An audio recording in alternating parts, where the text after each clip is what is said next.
welcome back to Key Lights here on Princeton Community Television. I'm Misha. I'm Rachel. And here with us today we have Dr. Kress, who's a clinical psychologist who specializes in young adults and teens. So, to start us off, could you tell us what roles or what a psychologist does? Sure. Well, thank you for having me, by the way. I'm so excited to be here.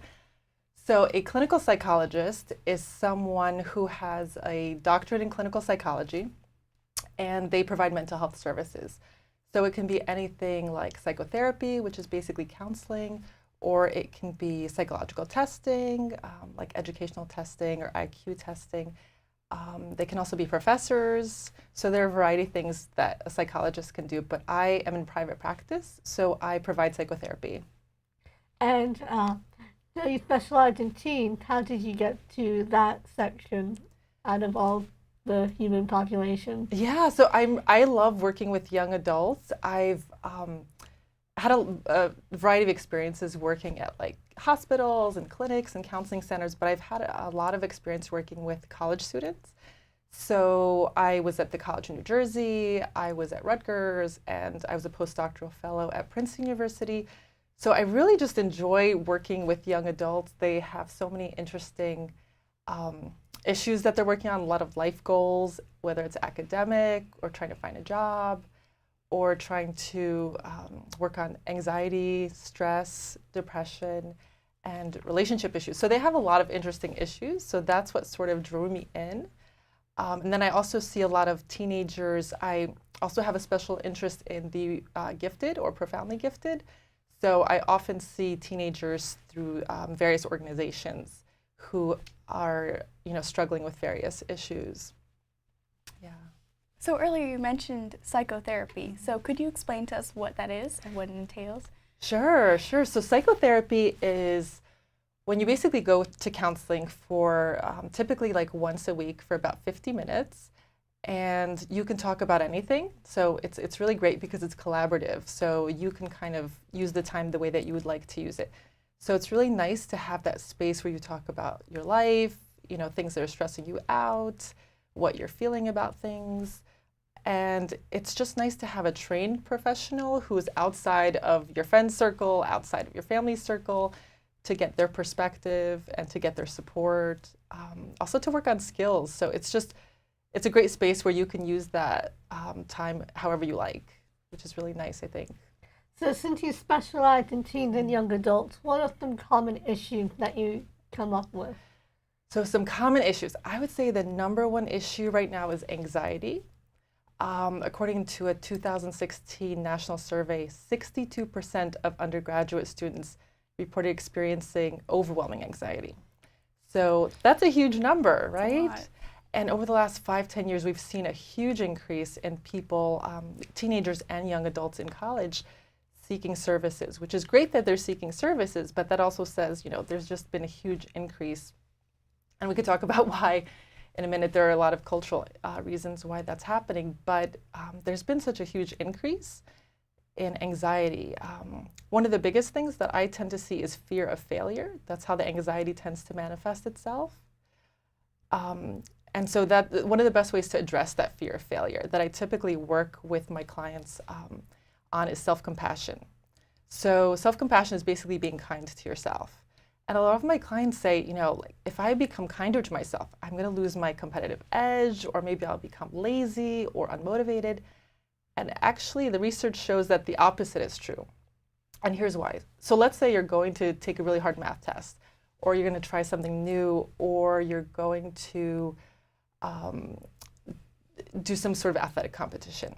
If you know that at the end of that event or competition, if you don't do as well as you hoped, that you're going to beat yourself up, you're going to be a lot more anxious, and you're going to be a lot more likely to avoid it, maybe get sick or try to get out of doing it. So often self-criticism works against us. Whereas if you know that you are going to be kind to yourself, regardless of how it goes, you've made a decision that you're going to go into it, and at the end of it, you're going to be nice to yourself. You're going to say, oh, yeah, that didn't go as well as you hoped, but that's okay. Everything is still okay, and you're just going to speak softly and kindly to yourself. Another thing you could do is you could put your hand on your heart when you speak, kindly to yourself, because what that does is it releases oxytocin, which is the neurohormone of love. And oxytocin is the fastest way to calm the stress response. So if you're speaking softly and kindly to yourself, you're putting your hand on your heart, you're going to be a lot less likely to be anxious about that situation. And so that really reduces the fear of failure. So I work with a lot of my clients on that, and that is typically pretty helpful. And sometimes you could even make that intention before you do the activity. You can say, okay, regardless of how this thing goes, I'm going to be nice to myself. And then you're free. You can do whatever, because you're going to be nice to yourself at the end of it, and really commit to that. So that's something that is typically helpful for fear of failure, which is a huge issue right now. Yeah. So with the rising report of teens and young adults having anxiety, what do you think are some potential factors behind this, or is it just that people are more willing to admit it these days? Yes, so luckily the stigma has gone down, which is very good, because I think that's helped a lot of people seek services, and people are more willing to talk about it publicly and things like that. So I think that's really, really helpful, and there's some good national role models. Even I'm thinking of like Demi Lovato, she openly talks about her mental health issues, which I think is great, which gives other people, makes them feel like they can share as well. So people are definitely coming in because they feel less stigmatized. But some of the other reasons are that anxiety and depression, have gone up ever since, the last 10 years, that's definitely the case. But since 2012, when smartphones kind of came into the picture, unfortunately, we've seen a huge spikes in anxiety, depression, self-harm, suicidality with teens and young adults. So we do know that there is an impact that having a lot of access to smartphones, unfortunately, and social media, it's stressful, I mean, there are a lot of reasons it's stressful, and other generations haven't had to deal with that extra stressor. So that's, and with cell phones, one of the things that comes up is cyberbullying. Obviously, that's a huge issue, and it's hard to deal with that when you're younger, because you're not always prepared to deal with that. And in the past, when you've been bullied at school, for instance, you could leave it at school. Not to say that it was a good thing, but you could leave it at school, whereas now it follows you home, and so you don't really have that break from it. And so the best thing for parents to do is to really talk about those kind of things and to address them. And if they see any signs of cyberbullying, for instance, which is a risk factor for anxiety, they can, like some of the signs, for instance, might be something like they're on the phone a lot more often, or they're on the phone a lot less often, or they break the phone because maybe they want to take a break from the phone. Accidentally they drop it or something, or there's just huge changes in behaviors like sleep or eating and things like that. So those are some things you can parents can watch out for. Obviously, they can mean different things, but those are some signs that they can kind of look for, and maybe just use that as a discussion. Just talk about it. I always considered like an aspect of social media contributing to depression or anxiety was that it's kind of like the highlight of someone's life. Right. Like nobody ever posts a picture of them like, oh, depressed today or whatever. Right. It's look at me with my friends, look at me on Right. vacation. Do you think this is a contributor to like the teen mental health issue with social media? Yeah, definitely. I mean, we do see the Facebook depression, things like that as a phenomenon. And it's just too easy to compare and to think that everyone has this perfect life where they're all successful, they're all happy, they're all thin, they all have luxurious things. And so it's so easy to get caught up in that and to compare. And one of the best things sometimes you could do is to get some distance from it and some perspective. And if you feel like you are feeling worse when you look at that, you're looking at somebody's Instagram post and then you feel worse, then to maybe think, maybe I should take a break or unfollow this person, Well, in my school, at least for me, it's sort of an opposite problem. And here we were very academically driven, so I guess we sort of compete and say who's more stressed, who's more tired, Right. and then the others start feeling like they're not working as hard enough if they're not as tired as Yeah. their friends, as they say they are. Yeah, so it becomes like almost a status issue. Like if you feel like you're working really hard and, as you get older, it becomes not just about academics, but it becomes about like hustling. So hustling is like a big thing later on. So there is a lot of social pressure, whether it's in high school with grades and not getting sleep and making sure that you're putting a lot of pressure on yourself. And then when you get older, there is a lot of, feeling like you have to work hard and hustle and push yourself and pressure yourself. And we know that just increases stress and leads to a lot of like adrenal fatigue. So it makes people feel actually physically more, in some ways, increases the risk factors for anxiety and depression. So if that is the case, that you're experiencing a lot of pressure, that would be something that it would be worth looking at, what is the culture in your high school, right? And maybe talking about changing that culture a little bit. Like you can get good grades and still get some sleep, right? Using that as a segue, what are some positive and healthy versus some negative and unhealthy ways to cope with being stressed? Yes, so that is a great question. So let's start with healthy. So Okay. 3 healthy things that you can do. I would say the first is what I call long exhale breathing. And when you say like deep breathing, everyone says kind of, you get the eye roll, like we know that deep breathing is helpful. But long exhale breathing, the reason why that's important is because when you have a longer exhale than inhale, what it does is it engages the parasympathetic nervous system, which is the part of you that tells your body it's time to calm down. It's time to rest, it's time to digest, which is the complete opposite of the stress response, which is fight or flight. So what you want to do when you're doing long exhale breathing is breathe in for a count of 4 and then breathe out for a count of 6. So that exhale has to be longer. And you can do that like 3 times, a couple times a day. So that way when you are stressed out, it will be very helpful. So maybe you can even try that now if you want to give it a try, see how it feels. All right, ready?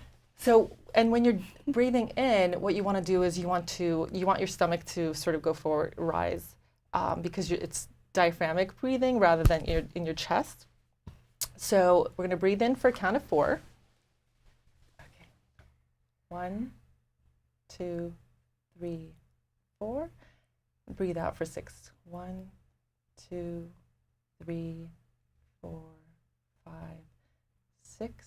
Breathe in again. 1, 2, 3, 4. Out for 6.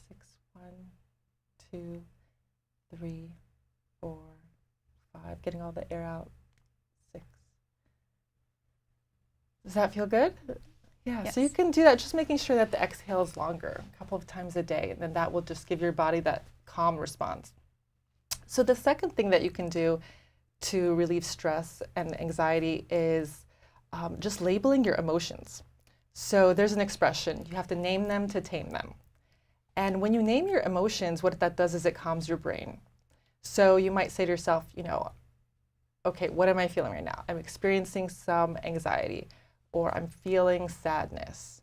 And as you're doing that, also being careful to not say like, I am sad, or I am anxious, because you want to create a little bit of a distance from it. You don't want to necessarily identify with it, because emotions are like waves. So they kind of start off slow, and then they crest, and then they fall.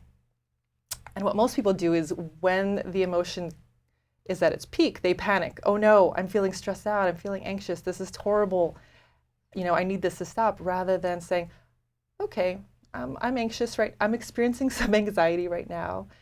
And that's okay. It's normal to have a lot of different emotions. That's called emodiversity. That's normal. And then kind of watching it fall away, because that's the normal progression of emotions. So throughout the day, you can say, what am I experiencing right now? What is my feeling right now? So that's the second thing you can do. And then the third thing is mindfulness. Now, of course, everybody's heard of mindfulness. It's the big thing right now. And there's a good reason for that. It really does help to create a little bit of distance from your emotions so that you can observe them and your thoughts as well. And it's a lot easier to manage them that way. So mindfulness is basically non-judgmental awareness of your thoughts, feelings, and sensations in the present moment. And there are a variety of ways you can try mindfulness. You can try an app. You can try two popular ones are Headspace and Calm.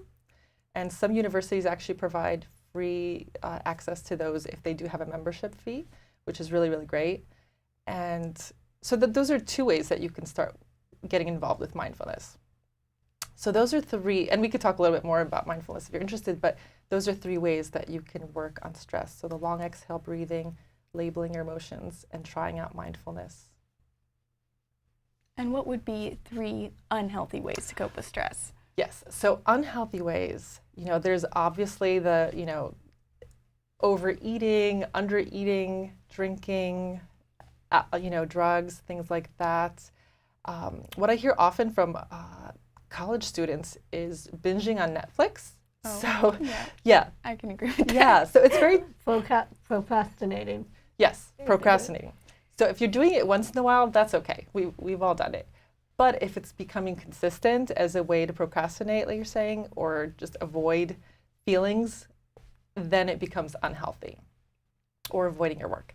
So, those are a couple of the big ones, but definitely, like we were saying before, smartphones have become a way to sort of disengage and to avoid feelings of discomfort, whether it's boredom or whether it's loneliness or anxiety.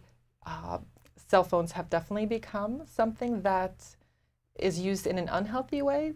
But the good news about cell phones, I do want to say, smartphones, is that there's a tipping point. So at about 2 hours per day, if you're a teenager or young adult, it's still pretty healthy. So if you're on the phone looking at things, for an hour, 2 hours a day, it's still pretty healthy. The tipping point is about 2 hours. So if you go past 2 hours, it can become unhealthy at that point. Actually, a recent study this past December 2017 looked at smartphones and teenagers, and what they found is that teenagers who use smartphones for more than 5 hours a day, which is a lot, right?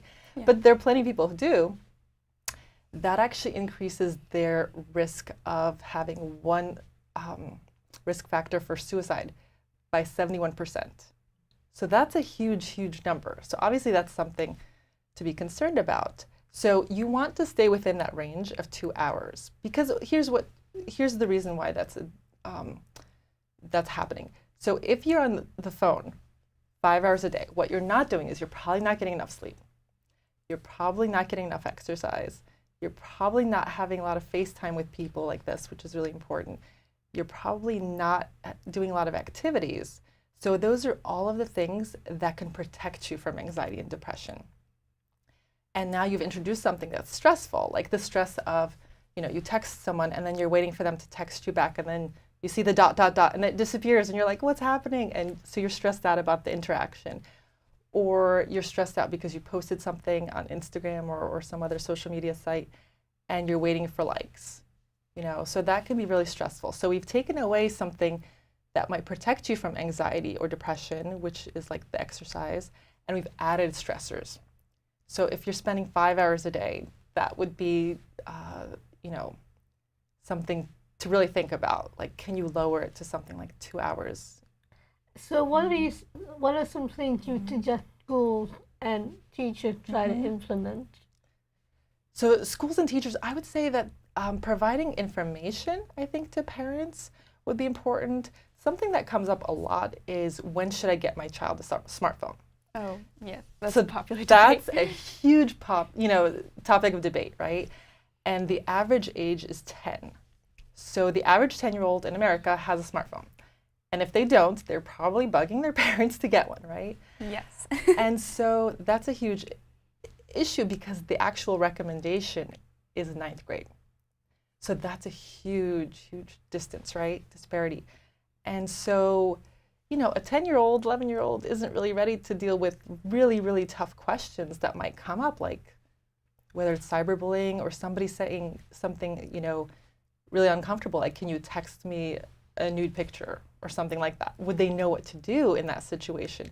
And have they had that conversation with their parents about what do you do if someone does this? So I would say that one thing that schools can do is they can open up that discussion with parents to say, when do you want to get the smartphone? And if they already have it, don't panic, just monitor and supervise what they're doing and how much time they're spending on it. But definitely have a lot of open conversations about, like, what would you do if this happened? What would you do if somebody online said, you're ugly, you should kill yourself, right? Because these are things that happen. And if you feel like you should keep that secret, then that becomes a huge issue, right? That feels like a burden and a shame and if you know that your parents are willing to talk to you about these things and they are safe places where you can openly talk about these things, you're going to be a lot more protected in those situations. So in our last few minutes of the interview, I'd love to hear about why you decided to become a psychologist, how long you've known you've wanted to do this, and what your favorite parts about the occupation are. Yeah. So I've known for a long time that I wanted to be a psychologist. When I was about 13 years old, I discovered psychology books, and spirituality books, and meditation. And so I read everything from like Freud to self-help books, and it was just so exciting. I was so passionate about it. And I would also do these like silly experiments on myself because I was so intrigued by the idea that things could affect your mood especially. So I would do these things such as like making like mixtapes, which at the time, this was the early 90s, so it was literally cassettes that you put into a radio, and they would be from really sad songs to increasingly upbeat songs. And then I would mark down like, how is my mood affected by this? Which seems really silly. At the time it seemed like a really weird quirk, but now this would be like life hacking, And then I would do the opposite, like really upbeat songs to really slow songs and sad songs. How would this affect my mood? And then how would exercise affect my mood? And how would meditation affect like my homework or relationships? And meditation had a huge effect. So I've stuck with it since then. So that's been a really long time. So I was just very curious. I was always experimenting, trying new things. And just very passionate since I was really, really young. So, yeah. And my favorite part, I would say, about being a psychologist is that you realize that there's space for all feelings and that all emotions are okay. I think we live in a culture where happiness is so overvalued. There's a lot of pressure to be happy. Whereas in psychotherapy, you kind of learn, emodiversity, that's the term for a range of feelings. And studies show that emodiversity, having that range of feelings, is actually healthier.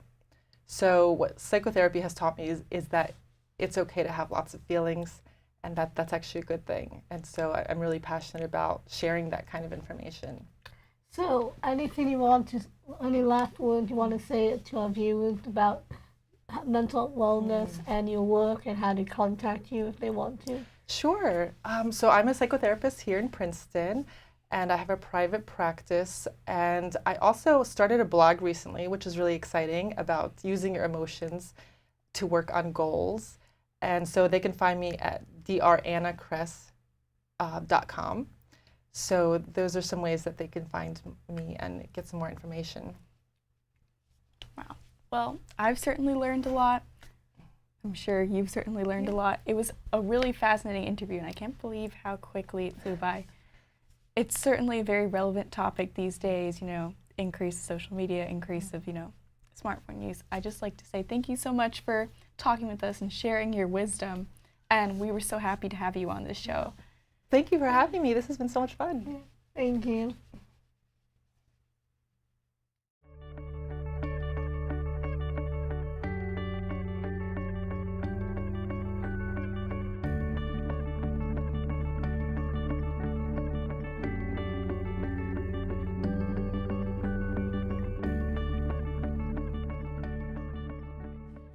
So I have severe food allergies to all dairy and tree nuts, and my allergies are so severe it can cause death.